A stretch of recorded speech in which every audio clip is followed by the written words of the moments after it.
2 Samuel chapter 12 is during the time of King David's reign as king of Israel. And what we're going to be talking about today is an extension of what we talked about last week, which is the subject of judging.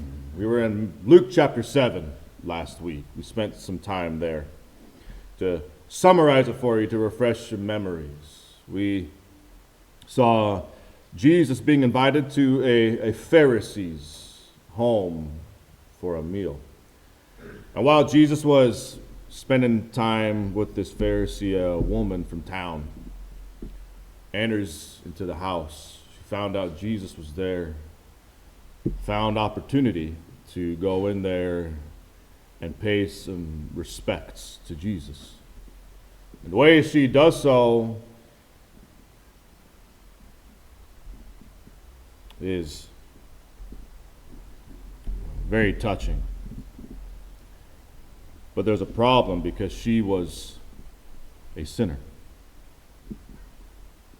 And it was the type of sin, evidently, that was out in the open that people knew. She must have had reputation.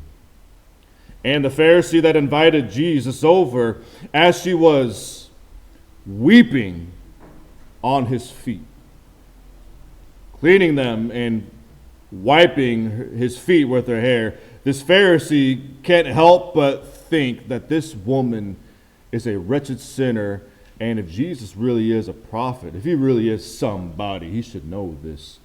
And Jesus then extends to him this little parable. There was two men that owed money. One owed 500, the other one owed 50.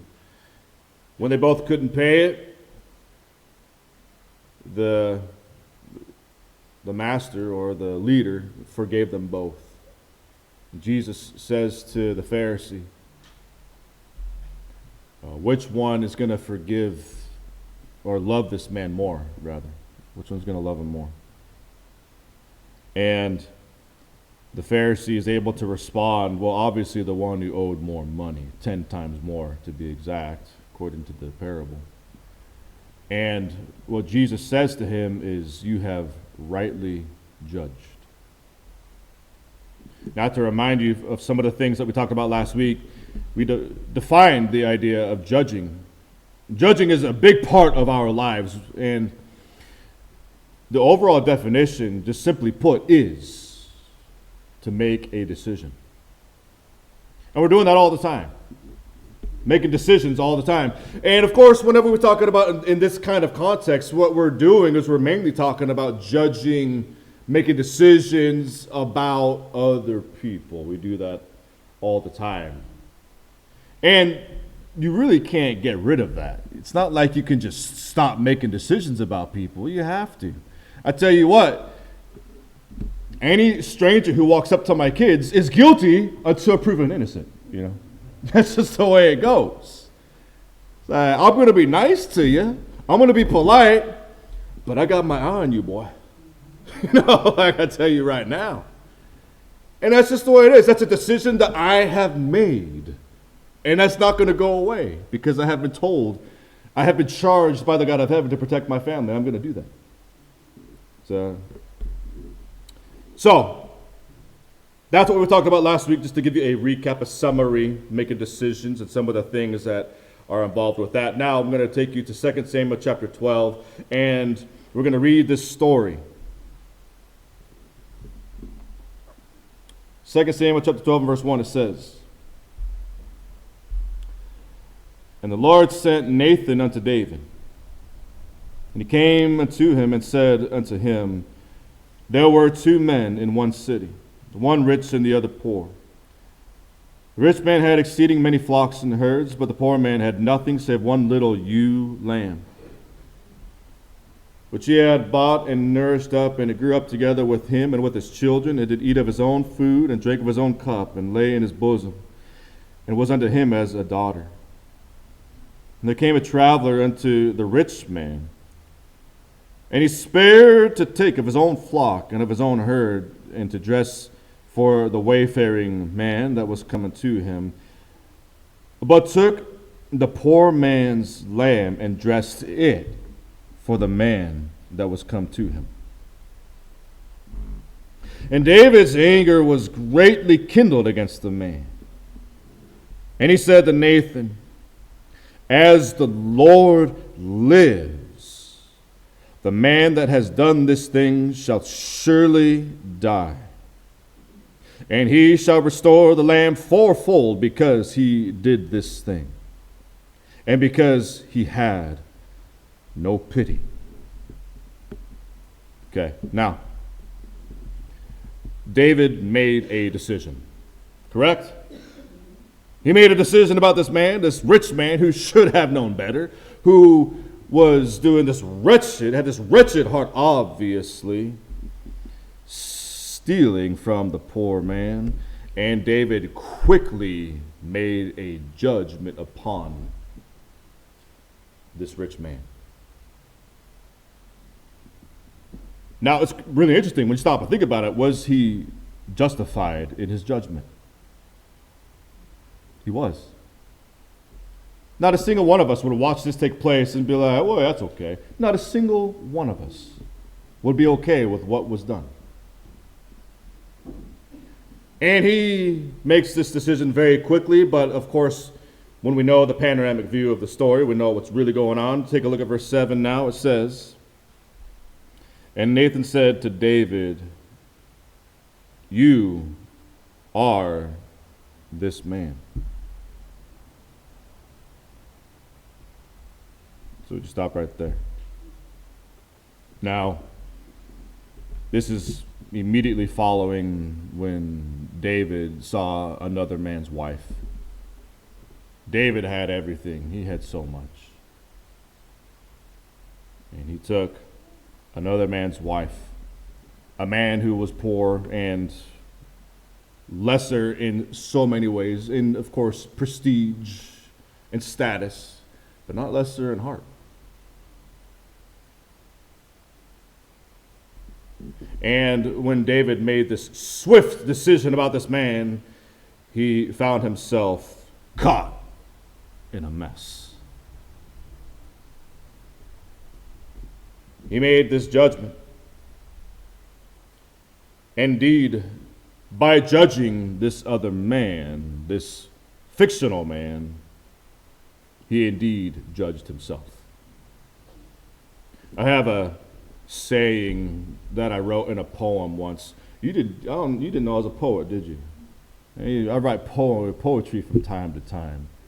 And in one of my little poems, this is years ago, and King David happens to be one of my heroes, so I love his poetry. But I wrote a poem, and in it, there's one line that says, give me mercy before justice, lest I be judged for mine own iniquity.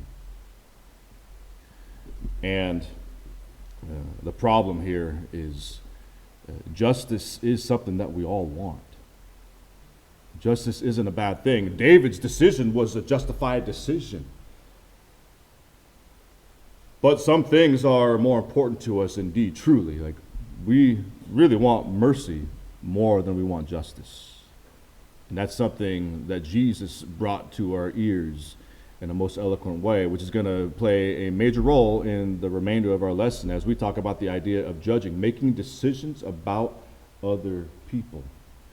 And this is something that is woven into the fabric of each and every one of us, the way we engage with other people, and we do it on grand scales. We do it with classifications of people. We do it with individuals. We do it with ourselves. We judge ourselves harshly much of the time. We need to be merciful with ourselves as well, Sometimes we are in denial of things that we do, but we also simultaneously will be harsh upon ourselves and not forgive ourselves.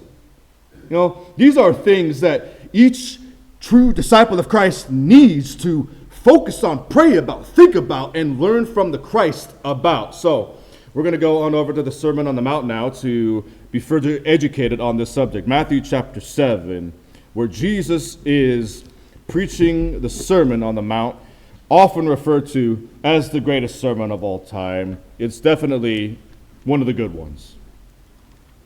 Matthew chapter 7. Chapters 5, 6, and 7 is all the Sermon on the Mount, but Jesus is reaching the last third of his sermon.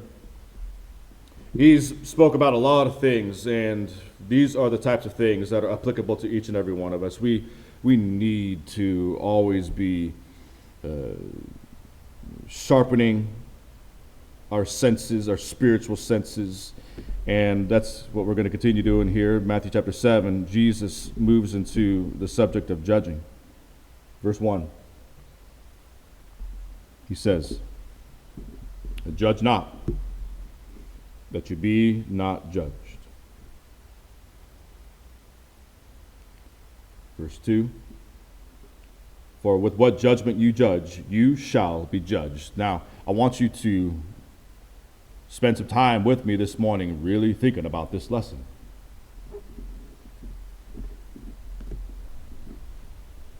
Put a bookmark here, or put your finger here. Go to 1 Corinthians chapter 6, just for a moment. Go to 1 Corinthians chapter 6. This wasn't in my notes, because there's so much that I can go over, but I decided, let's do this real quick. I want you to understand how big this subject is. Like I said, I'm only going to be able to cover a little bit with you. We have just this brief period of time. If you want to know more, my phone rings, and I do call back. I don't answer very well.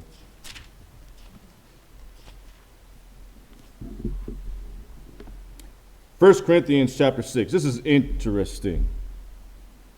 The Apostle Paul is writing to the Corinthians, and they had some major issues that he had to address. One of the issues was they weren't even able to figure out their own problems amongst themselves. They were going to the court of law rather than figuring out their issues, and this is still a problem. Now, he says in verse 1, 1 Corinthians chapter 6 verse 1, he says, "Dare any of you, having a matter against a brother, go to the law before the unjust and not before the saints." Now, watch what he says in verse 2.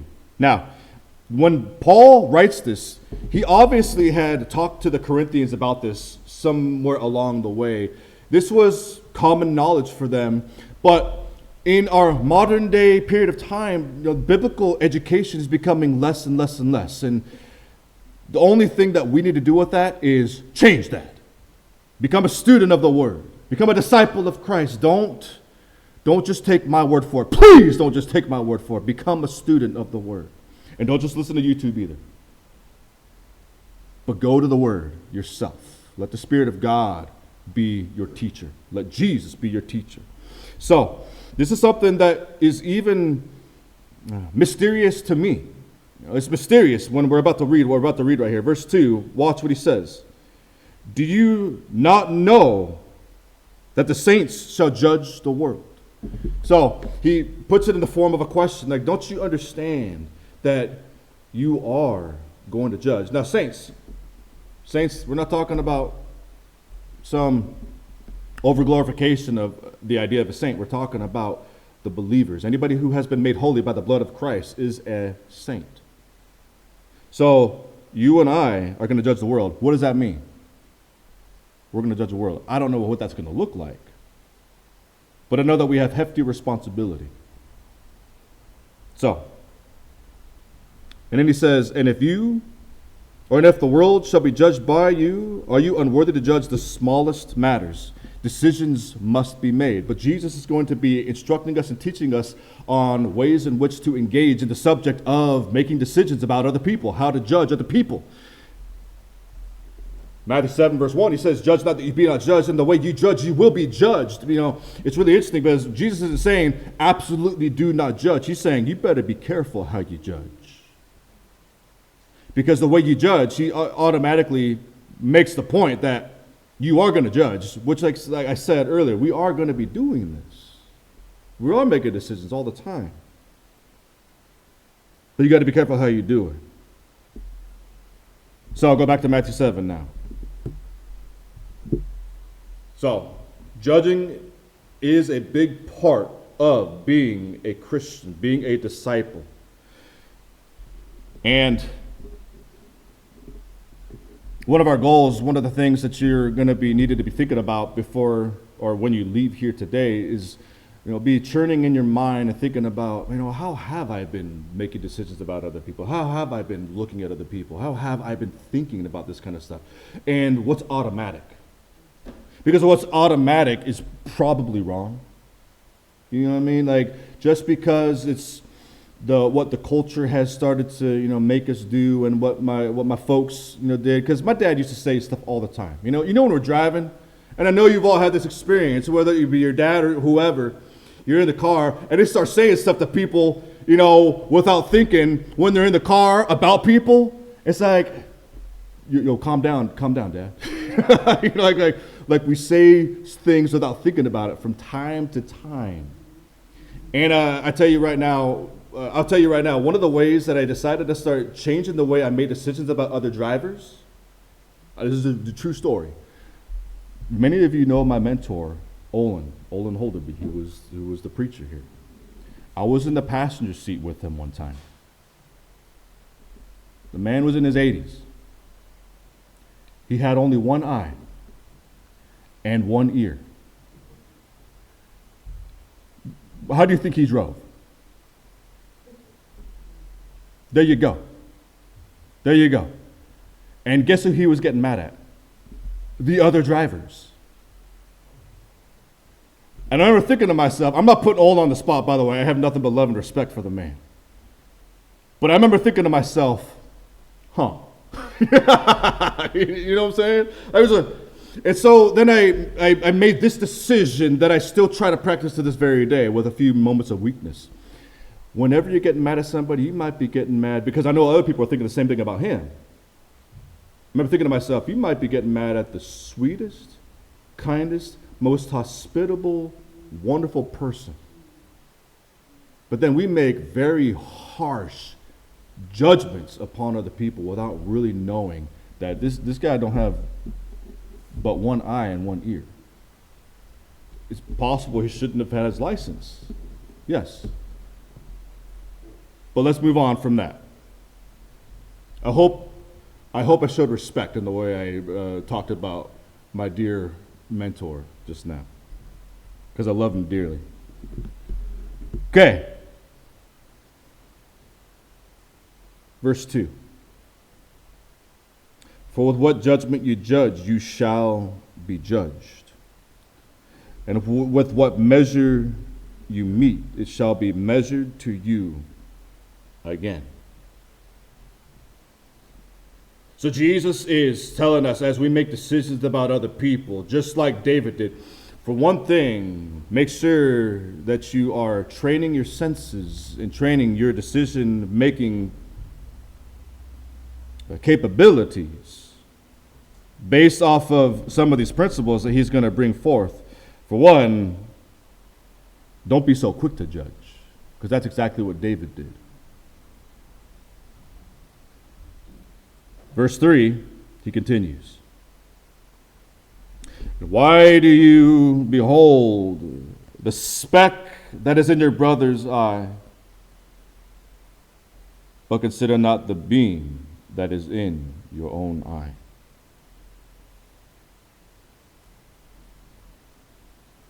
How will you say to your brother, let me pull the speck out of your own eye, and behold, a beam is in your own eye?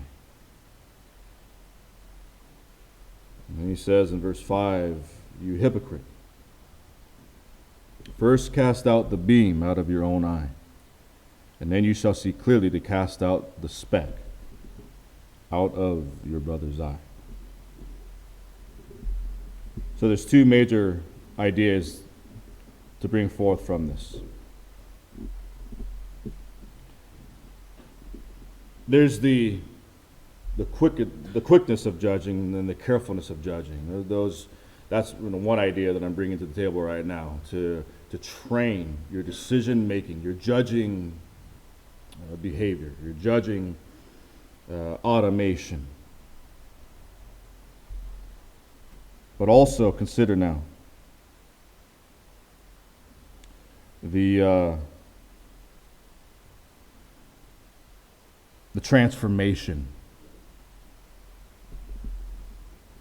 Jesus is taking the idea of judging, making decisions about people, and converting it from just making a decision about that person to helping that person.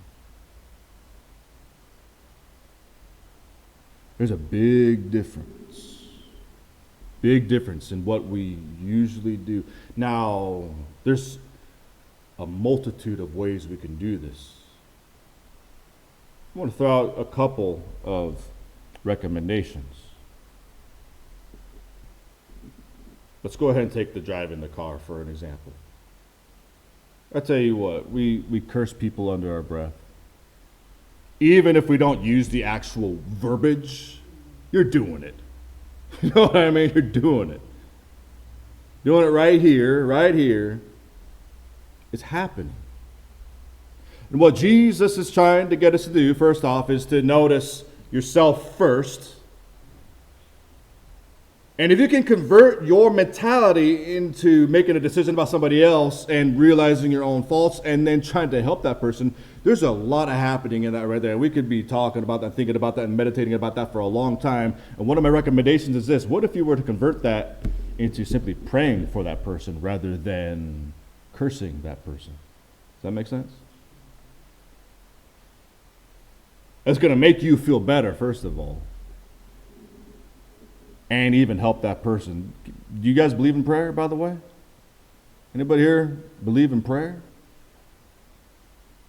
You say, how can I help that person? Well, how can you not help that person? You have access to the topmost heights of heaven, to the throne, to the Father. How can you forget that?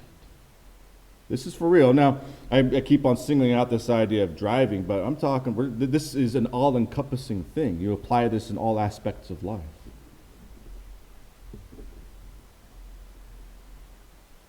So there's that stopping first instead of just that knee-jerk reaction like David did. That's why I brought up David, because as soon as he heard about this scoundrel, he says, "As the Lord liveth," is the way he said. I mean, that's powerful.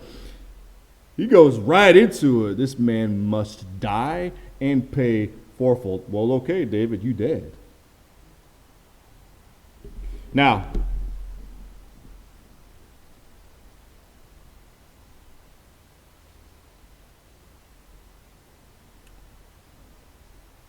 converting this into something that is shifting into helping, I want you to understand the power that you have. The power that God has given you, has granted into you. Prayer is one of those things, but judging is actually a power that you have. That's the reason why I brought you to 1 Corinthians chapter 6, to make sure you understand that you have a power. If the saints are going to judge the world and you are a saint, then you have a certain power to judge.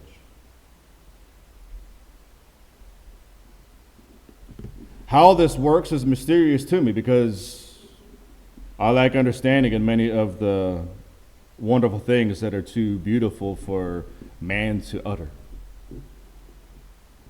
But I do know and understand that God actually cares about your prayers, and He actually cares and will actually shift and change even the course of history on the behalf of a person's prayer, one man's prayer. If you don't believe me, read about Moses. When God was getting ready to destroy all the children of Israel, and He said, "I'm going to start with you, Moses. I'm just going to wipe the rest of them out. I'm going to start with you." And you remember what Moses said, right? "God, don't do it. Let the sin be on me." And God said, "At your word, I will do it." This is actually written in the scriptures. One man was able to save a lot of people. So if you don't think that you got power, if you got God, you got power. But here's the funny thing. With what judgment you judge, you will be judged. Now, I don't know, again, like I said, how exactly that works, but I do know that Jesus said it. And there's a reason why He said it. I remember going to school, And I wasn't much of a student, but I really liked it when the smartest kid in class didn't get a very good grade because they judged on a curve. You guys remember those days? Some of you still fresh in your minds. Now, I don't know exactly how this works, but what I do know is what Jesus is saying here is there's a certain type of curve that you will be judged, and the way you are judging is going to be that curve.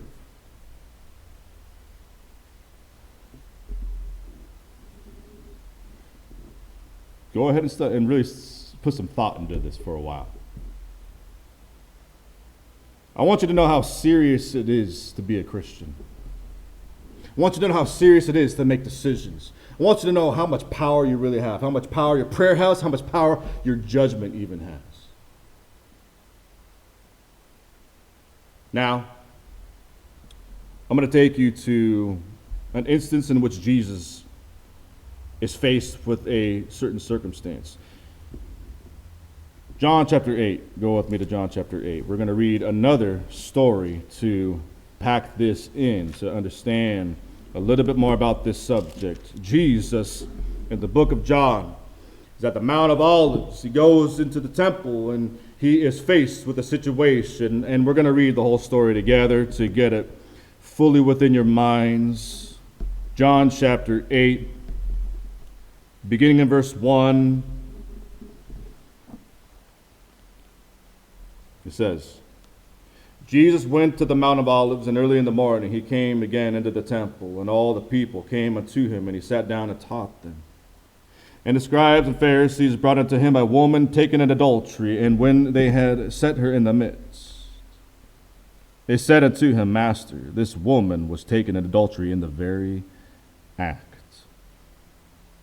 Now Moses in the law commanded us that such should be stoned. But what do you say? This they said, tempting him, that they might have to accuse him. But Jesus, I love this, what he does. Jesus stoops down and with his finger writes on the ground as if he heard them not. So then they continued asking him, must have been kind of awkward, like, wait, what just happened, Jesus, we asked you a question, So they continue asking him, and he lifted up himself, and he says unto them, He that is without sin among you, let him first cast a stone at her. And again he stooped down and wrote on the ground. And they which heard it, being convicted by their own conscience. There's so much in this. If you think that I'm going to be able to show you every little nook and cranny of this lesson, you're way off. But I'm giving this to you to think about and really examine yourself. Be convicted in your own conscience. Because I know you've been judging people. I think we all have that problem.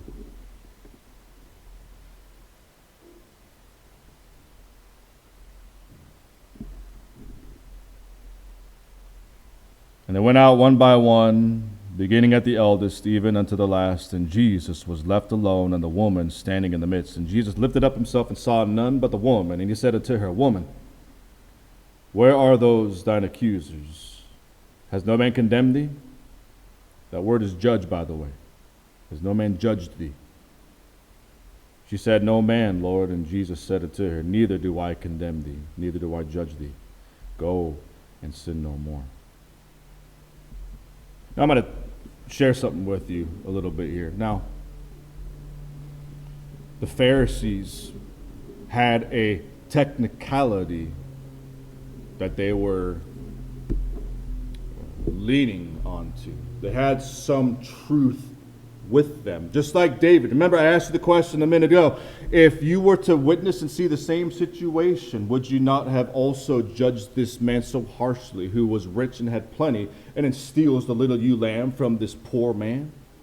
Of course, we all have a sense of justice. This woman one of the greatest problems in modern day society is this kind of thing right here. And we struggle with this kind of thing. And it's so easy to take a look at certain different classifications of sinfulness and to be very harsh on those things. And there's justice that must be served. We want justice, and there is a place for justice. Jesus never does minimalize that fact.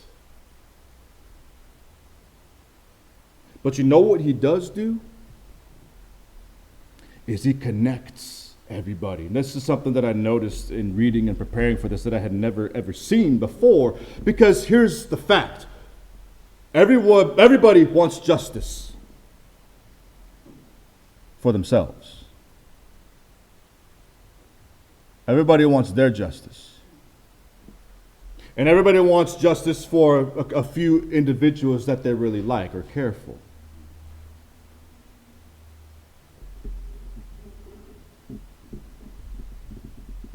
Everybody wants equality. Everybody wants things to be fair. Until we realize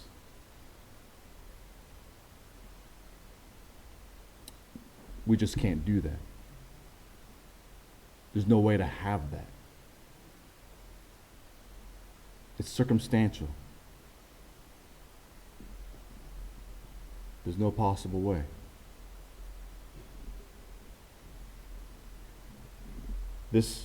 These people wanted justice just for one specific classification of sin. But what Jesus did was he put it on their sleeve and helped them to understand and connected them with this woman and even convicted their own conscience. Now, did they actually continue in the faith? I don't know. Maybe some of them did. But what he was doing is he, in this miraculous, beautiful way, helps us to see the bigger picture. It's like, you want equality? Well, then go to another country and give them all your stuff. Well, we don't really want to do that. You see what I'm saying? It's so easy to look at the rich guy and say, well, he needs to share more. Well, why don't you? There's always someone more poor than you.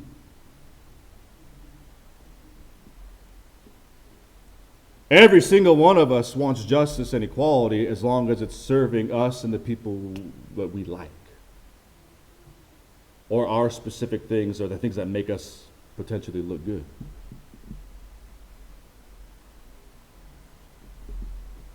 But I've been beginning to notice weird things about me. One of the things that irritates most Christians, especially that's popular, it's become pretty much a trend and a popularity thing to talk trash about the woke people. But we all get woke. Whenever we get sensitive about terms, whenever we get sensitive about certain types of vocabulary, whenever we get sensitive about ourselves, we're all getting woke. When we should be looking at them with mercy. Because I tell you what right now, and I'm dead serious, I had both my father and my mother in the household. My mother was a stay-at-home mom. My dad went and he worked, and they drugged me to church every Sunday morning, every Sunday evening, every Wednesday evening. And I have never even for a second wondered, am I a girl? I can't even imagine what it would be like to have that type of confusion and agony within your soul. I don't even know how to even start. I am just thankful to God Almighty that I don't. That's why I presented to you the idea of fundamental attribution error last week, which is when you look at someone and say, because you do this, you're a bad person. And trust me, I'm not getting all sensitive on you right now. I'm pretty, I'm hyper conservative in these types of views. I really am.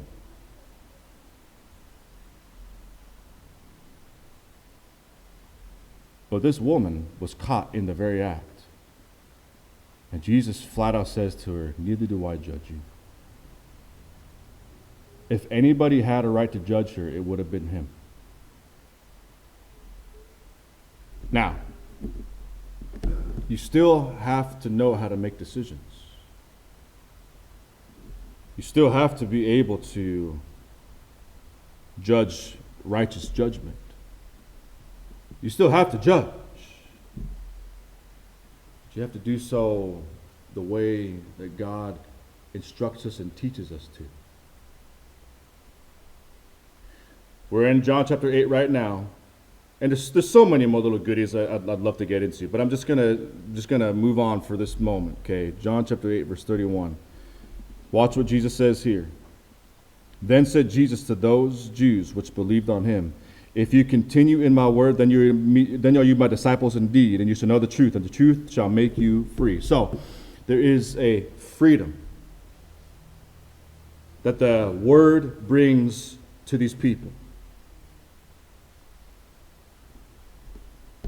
And that is the word that guides, directs, teaches, trains us how to make proper judgment. And simultaneously, keep that idea in your mind just for a moment. Go to chapter 12, the same book of John. John chapter 12.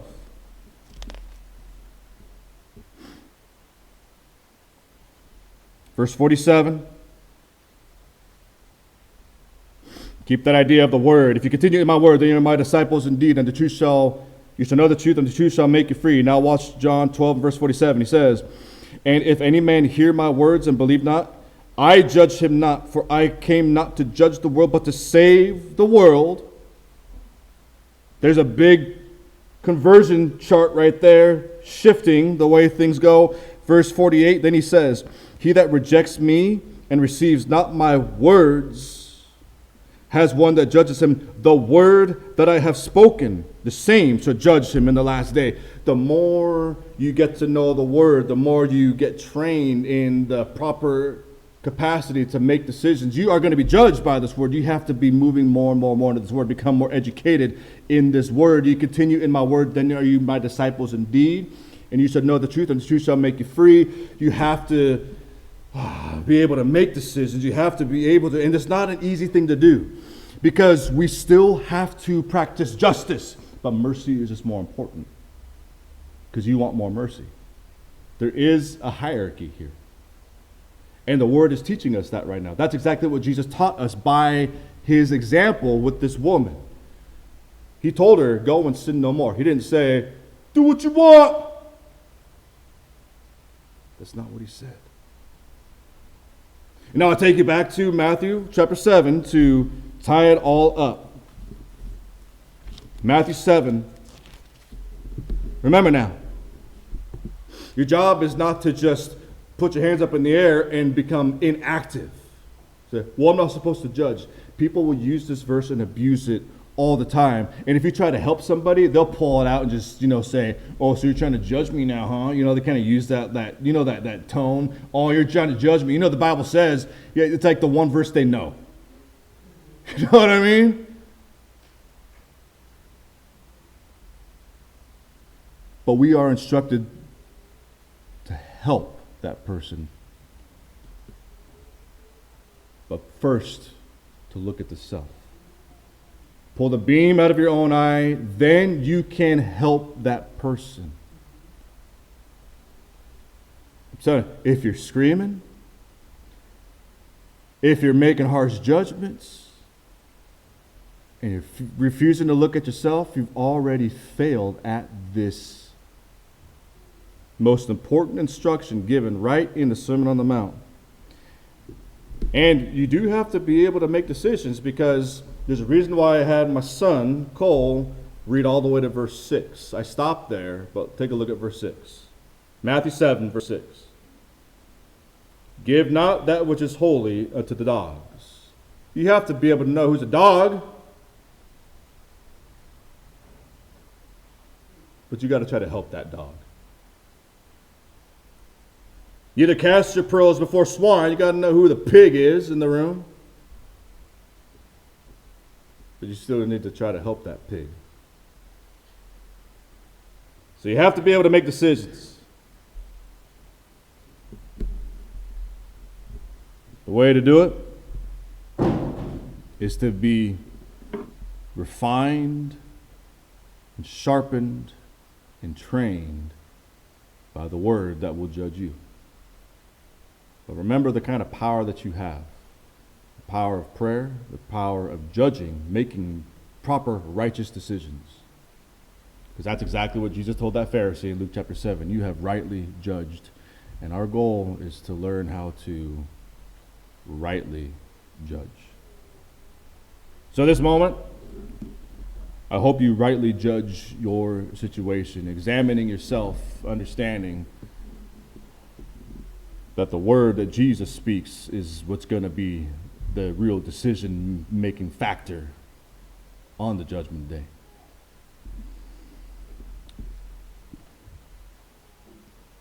We're about to sing in just a moment the idea of being resolved, being determined.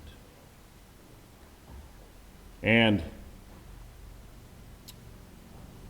if you are not washed in the blood of the Lamb, I want you to understand that you have a most important judgment or decision to make. And may you rightly judge the situation today while we stand and sing.